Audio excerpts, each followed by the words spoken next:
Saat ini setelah tadi memberikan narasi politik singkat, pasangan Anies Baswedan Muhaimin Iskandar di kantor DPP Partai Nasdem langsung akan menuju ke kantor KPU.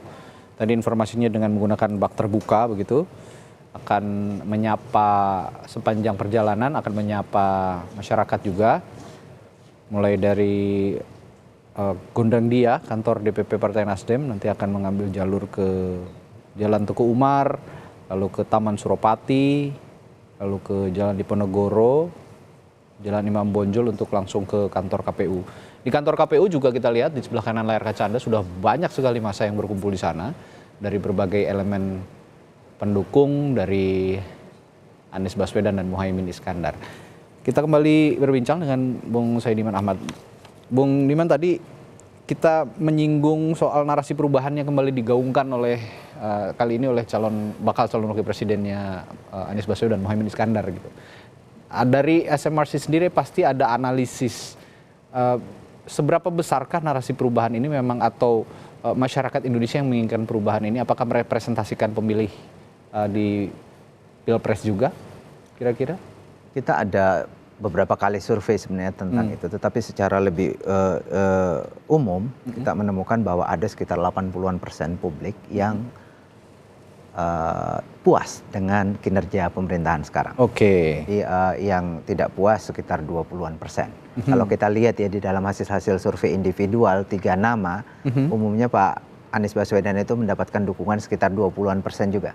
Oke. Jadi agak konsisten dengan itu. Kemudian kita tanya secara lebih spesifik, apakah publik ini menginginkan capres yang bisa melanjutkan program Presiden Joko Widodo atau menginginkan perubahan atau mengubah kebijakan itu. Sekitar 60-an% publik yang mengaku ingin capres itu yang melanjutkan. Melanjutkan 60%. Perubahan. Ini konsisten lagi karena kan mereka puas dengan keadaan, tentu mereka ingin melanjutkan. Jadi sekitar pernah 59%, kemudian 57%-nya sekitar itu. Sekitar 60-an%. Lalu kita tanya kembali, di antara nama-nama yang ada yang kira-kira dianggap akan bisa melanjutkan kebijakan Pak Jokowi jika terpilih, itu siapa? Ada 40-an% yang mengatakan Ganjar Pranowo, kemudian sekitar 30-an% Prabowo Subianto, dan ada juga yang menyebut Anies Baswedan ya, 15-an%. Itu yang kita temukan sekarang. Tapi mungkin juga saya bisa menambahkan, kita juga ada survei tentang satu kelompok yang juga besar ya. NU kan besar tadi. Ada kelompok juga yang besar di Indonesia yang baru terbentuk sebetulnya, baru muncul, yang disebut sebagai kelompok 212. Dan mereka ini kritis terhadap kritis terhadap pemerintah Pak Jokowi, saya kira. Kita ada data menemukan bahwa umumnya kelompok ini cukup besar.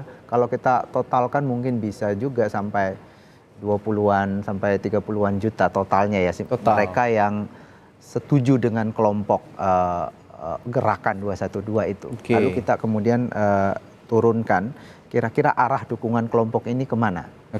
Lebih cenderung ke Anies Baswedan dan Prabowo Subianto. Jadi ada 30%. 30 juta, mohon maaf. Ya kalau kita absolutkan ya, sorry saya harus lihat datanya sedikit. Itu 30 juta dan mengarahkan mayoritas ke Anies Baswedan. Mengarah ke Anies Baswedan. Jadi yang mengaku tahu gerakan itu 44%, dan dari 44% itu 38%-nya setuju dengan gerakan tersebut. Dan arah dukungannya bagi yang setuju dengan gerakan 212 itu 42% ke Anies Baswedan, 35% ke Prabowo Subianto, dan hanya 18% ke Ganjar Pranowo. Jadi ini ada kekuatan besar yang mendukung Pak Anies sekarang itu yang lebih kritis terhadap pemerintah. Saya kira itu kenapa kemudian narasi perubahan itu tidak pernah bisa ditinggalkan oleh Anies dan Muhaimin, karena basis dukungannya saat ini ya kelompok itu. Itu yang ingin dipelihara oleh pasangan ini. Basisnya. Dari kelompok yang mendukung narasi perubahan ini, kira-kira itu akan berdampak besar bagi suara mereka nanti di Pilpres?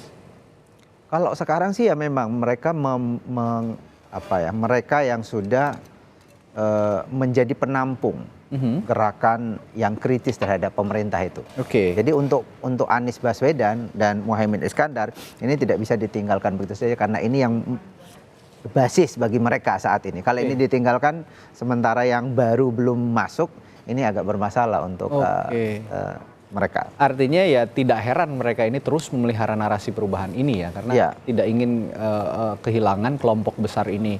Sembari mungkin di tengah jalan ada kelompok-kelompok lain betul, yang bisa terpengaruh dengan narasi perubahan ini begitu.